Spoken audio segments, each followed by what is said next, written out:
புது வருஷம் வரும் போகும். நியூ இயர் ரெசல்யூஷன் சொல்லிட்டு ஒரு வாரம் ஃபாலோ பண்ணுவோம், மேக்சிமம் ஒரு மாதம். அதுக்கு மேலே அப்படி ஒரு விஷயம் எழுதணுன்றதே நம்ம மறந்துடுவோம். நாட்கள் போகிற போக்கிலே அப்படியே நம்மளும் போயிடுவோம். நம்மளோட கனவு எல்லாமே மங்கி போயிடும். நம்ம செட் பண்ண கோலை முடிக்க நம்மளும் ஒர்க் பண்ணுவோம், ஆனால் கன்சிஸ்டன்சி இருக்காது. அந்த கோல்ஸ்லாம் முடிக்கிறதுக்கு ஒரு மோட்டிவேஷன் இருக்காது. நம்மக்கிட்ட அந்த கோல்ஸை செய்யறதுக்கான ஒரு ப்ரொடக்டிவிட்டி இருக்காது. எங்கே தப்பு நடக்குதுன்றதே நம்ம அனலைஸ் பண்ணாமல் செஞ்ச மிஸ்டேக்கை செஞ்சுட்டே இருப்போம். சரி, எல்லாம் போனது போகட்டும், ஆனது ஆகிடுச்சு.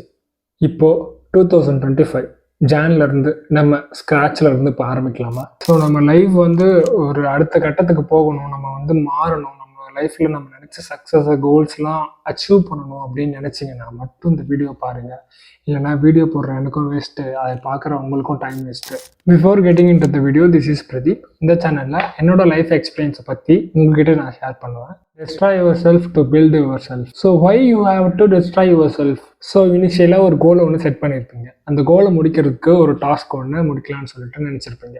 ஸோ அந்த டாஸ்க்கை முடிக்க முடியாமல் பண்ணுறதுக்கு உங்ககிட்டே இருக்கிற பழக்க வழக்கங்களாக இருக்கலாம், ஏன்னா உங்களுக்கே இருக்கிற ஒரு தவறான நம்பிக்கையாக இருக்கலாம், ஒரு செல்ஃப் டவுட்டாக இருக்கலாம், ஒரு நெகட்டிவ் தாட்ஸு, உங்கள் கூட இருக்கிற டாக்ஸிக் பீப்புளாக இருக்கலாம், ஈவன் ஒரு பயமாக கூட இருக்கலாம்.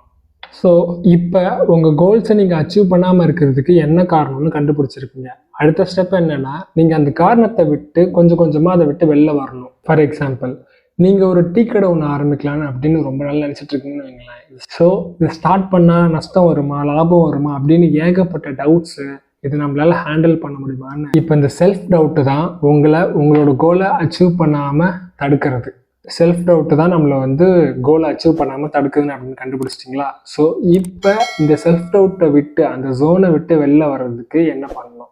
ஸோ இந்த சினாரியோவில் ஒரு கோலை அச்சீவ் பண்ணாமல் இருக்கிறதுக்கு என்ன காரணம்னா, அவங்க மேலே இருக்கிற ஒரு செல்ஃப் டவுட்டு.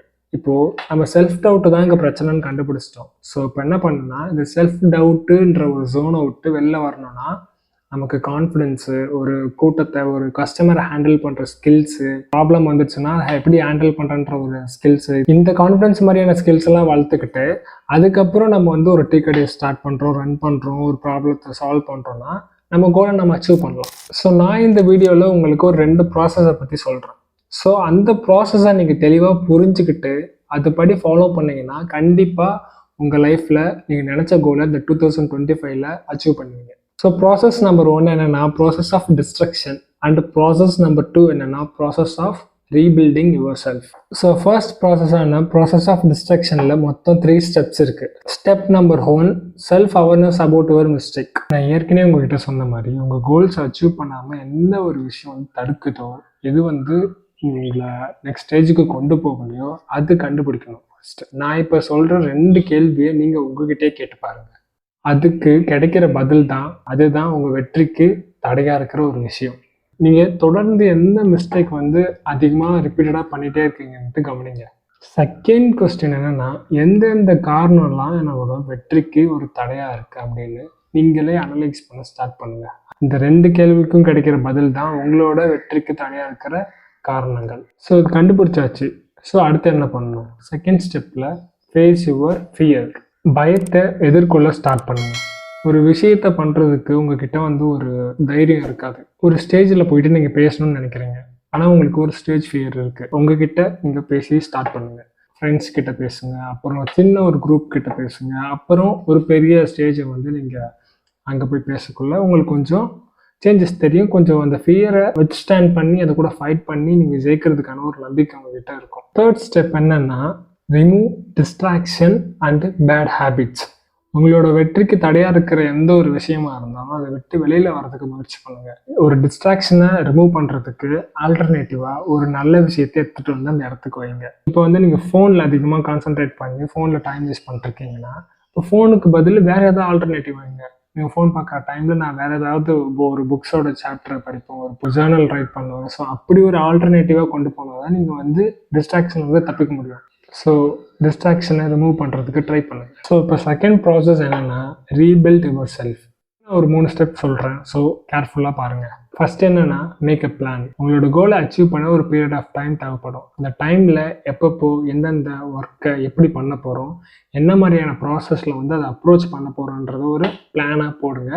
அப்போது ஒரு சிங்கிள் டேயில் அதை அச்சீவ் பண்ணுறதுக்கு நான் எவ்வளோ ஒர்க் பண்ணணும் அப்படின்றத கரெக்டாக மெஷர் பண்ணி அதுக்கு இந்தந்த ஒர்க்கெல்லாம் நான் முடிக்கணும் அப்படின்ட்டு ஒரு ஒரு பிளானை போட்டு வைங்க.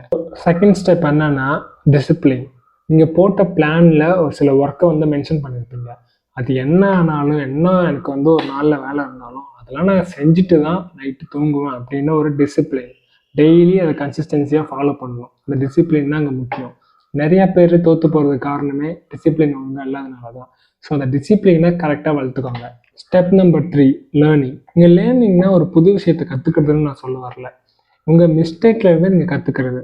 ப்ராசஸில் நீங்கள் இருக்கும் போது ரிசல்ட் ஒழுங்காக கிடைக்கலன்னா அதுக்கு என்ன ட்ராபேக் அப்படின்னு தனியாக எழுதி வச்சு அதுக்கான சொல்யூஷன் என்னவா இருக்கும், எப்படி பண்ணால் இன்னும் ஃபாஸ்ட்டாக போகலாம், என்ன மாதிரி போனால் ப்ரொடக்டிவாக இன்னும் இருக்கலாம் அப்படின்ட்டு நீங்கள் உங்கள் மிஸ்டேக்லேருந்து கற்றுக்கணும். ஸோ அதை தான் இங்கே நான் லேர்னிங் சொல்கிறேன். அந்த லேர்னிங் ரொம்ப இம்பார்ட்டன்ட். ஸோ நீங்கள் இவ்வளோ தூரம் இந்த வீடியோ நீங்கள் பார்த்துட்ருக்கீங்கனாலே நீங்கள் லைஃப்பில் ஏதோ ஒன்று பண்ணணும், ஏதோ ஒன்று வந்து புதுசாக பண்ணி லைஃப்பில் மேலே வரணும் அப்படின்னு நினச்சிட்ருக்கீங்க. நான் சொன்ன ஸ்டெப்ஸு ப்ராசஸ்லாம் கரெக்டாக பாருங்கள். அதை எப்படி அப்ளை பண்ணலான்னு லைஃப்பில் பாருங்கள். கரெக்டாக ஃபாலோ பண்ணி ஒரு டிசிப்ளினாக இருங்க. கண்டிப்பாக லைஃப்பில் மாற்றம் வரும், ஜெயிப்பீங்க. ஸோ இந்த வீடியோ உங்களுக்கு யூஸ்ஃபுல்லாக இருந்துச்சுன்னா நீங்கள் சப்ஸ்கிரைப் பண்ண கொஞ்சம் கன்சிடர் பண்ணலாம். அப்புறம் இதே மாதிரி இன்னொரு யூஸ்ஃபுல்லான இன்ஃபர்மேஷனோட நான் உங்களை மறுபடியும் வந்து பார்க்குறேன். அது வரைக்கும் உங்களிடமிருந்து விடைபெறுவது உங்கள் பிரதீப். டாடா, பாய் பாய்.